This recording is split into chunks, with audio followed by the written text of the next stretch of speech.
এই বিদেশ প্রবাসী, আহা কি পরিমাণ মায়া লাগে। 12 ঘন্টা ডিউটি করে আবার আরো 6 ঘন্টা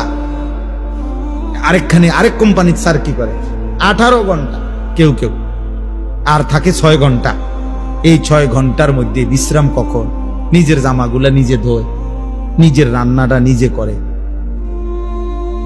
প্রবাসীগুলো বিদেশে থাকে, যে আমি তো সৌদি আরবে অনেক দূর দূর ছেলেদের কাছে গেছি, ওরা দম করে খুব মহব্বত করে।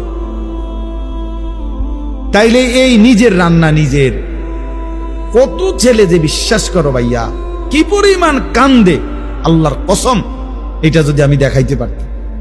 এখান থেকে এটা বিদেশ অনেক কষ্ট, এই কথাটা কইলো তুমি বুঝদা না ভাইয়া, অনেক কষ্ট। এটা কইলো তুমি বুঝদা না, এটা কইতে তো 1 মিনিট লাগছে, আর অনেক কষ্ট। বাস্তবতা হলো তার চাইতে অনেক বেশি কষ্ট। এই প্রখর রৌদ্রে, এই তীব্র রৌদ্রে, বিশেষ করে 12 ঘন্টা ডিউটি করে আসার পরে যখন একটা ছেলে বা একটা যুবক তার একজন